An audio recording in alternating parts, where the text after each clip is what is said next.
Halo penonton, pada awalnya Korea tidak terbagi seperti yang kita kenal sekarang dengan Korea Utara dan Selatan. Kenyataannya, sejarah Korea Selatan dan Korea Utara sejak tahun 1945 hingga saat ini penuh dengan konflik dan perbedaan pandangan politik yang kompleks.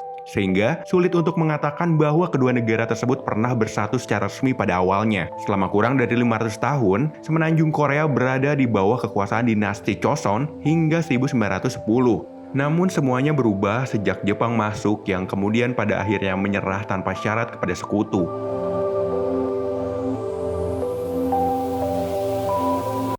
Pada tahun 1945, pasukan sekutu yang terdiri dari Amerika Serikat dan Uni Soviet bersepakat untuk membagi Korea menjadi dua zona pendudukan, dengan Amerika Serikat menguasai wilayah selatan dan Uni Soviet menguasai wilayah utara. Setelah berbagai konflik politik, pada tahun 1948, Republik Korea atau Korea Selatan didirikan di bawah pemerintahan demokratis, sementara Republik Demokratik Rakyat Korea atau Korea Utara didirikan di bawah pemerintahan komunis. Pada tahun 1950, Perang Korea meletus ketika Korea Utara menyerbu Korea Selatan, dan perang berakhir dengan gencatan senjata pada tahun 1953 dengan zona demilitarisasi yang memisahkan kedua negara. Meskipun pernah ada percobaan rekonsiliasi atau reunifikasi di antara kedua negara selama beberapa dekade, upaya-upaya tersebut seringkali ditandai dengan ketegangan dan kegagalan. Pada saat ini, Korea Selatan dan Korea Utara masih berdiri sebagai dua negara yang terpisah secara pandangan politik, sosial, dan ekonomi yang signifikan. Keputusan bersejarah untuk membagi semenanjung telah menimbulkan spekulasi dalam beberapa hal. Beberapa sejarawan mengaitkan pembagian Korea dengan kemanfaatan militer dalam menerima penyerahan Jepang. Sementara yang lain percaya bahwa keputusan tersebut adalah tindakan untuk mencegah pasukan Uni Soviet menduduki seluruh Korea. Karena kebijakan Amerika Serikat terhadap Korea selama Perang Dunia II bertujuan untuk mencegah dominasi kekuatan tunggal apapun atas Korea, dapat disimpulkan bahwa alasan utama pembagian tersebut adalah untuk menghentikan kemajuan Soviet di selatan paralel ke-38.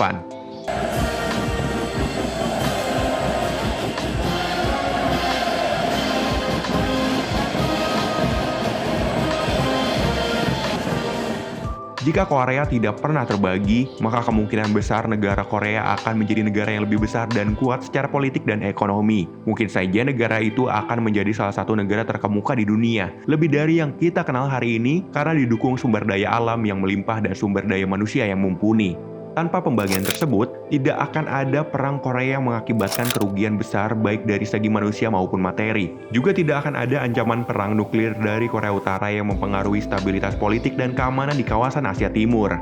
Selain itu, mungkin saja tetap terdapat perbedaan signifikan dalam hal budaya, bahasa, dan gaya hidup antara wilayah utara dan selatan negara tersebut meski mereka tidak pernah terpisah. Hal ini dapat mempengaruhi perkembangan seni, musik, dan literatur di Korea yang berbeda dengan apa yang kita kenal saat ini. Namun sangat sulit untuk memprediksi secara pasti apa yang akan terjadi jika Korea tidak pernah terbagi. Namun menariknya, para peneliti pernah berhipotesis tentang bagaimana jika kedua bagian Korea itu bersatu kembali atau dalam istilahnya reunifikasi.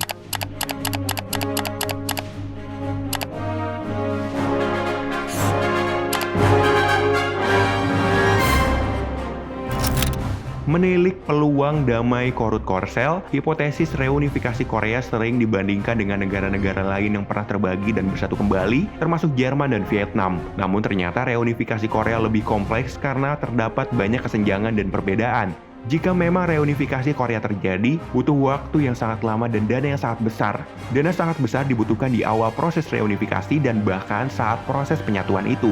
Besar kemungkinan dana besar itu akan dibebankan kepada Korea Selatan yang memiliki kondisi ekonomi jauh lebih baik dari Korea Utara. Kondisi keuangan Korea Utara diketahui sangat buruk dan merosot 2 tahun berturut-turut. Pada 2021 lalu, laju ekonomi negara yang dipimpin oleh Kim Jong-un itu hanya tumbuh 0,1%.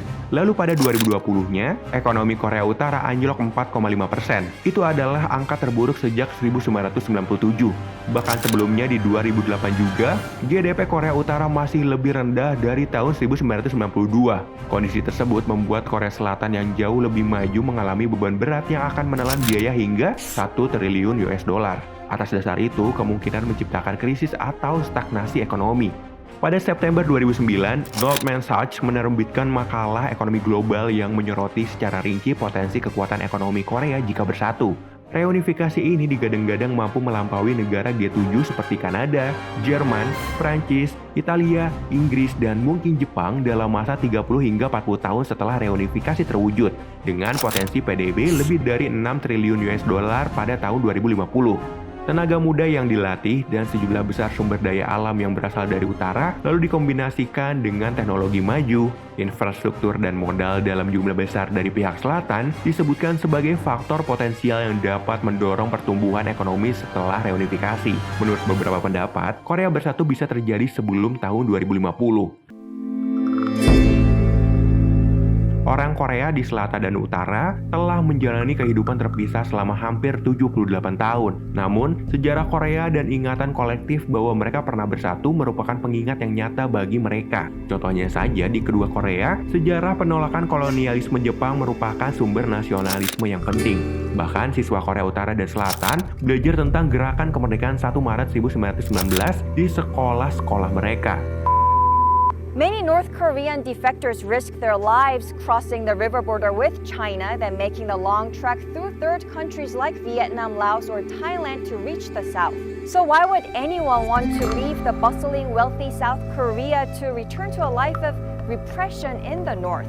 Sekitar 54% pembelot Korea Utara di Korea Selatan mengatakan bahwa mereka tidak mengalami kesulitan besar dalam memahami bahasa Korea yang digunakan di selatan. Hanya 1% yang menjawab bahwa mereka tidak dapat memahaminya sama sekali. When I first came to Seoul, I was shocked that even the language we use is different.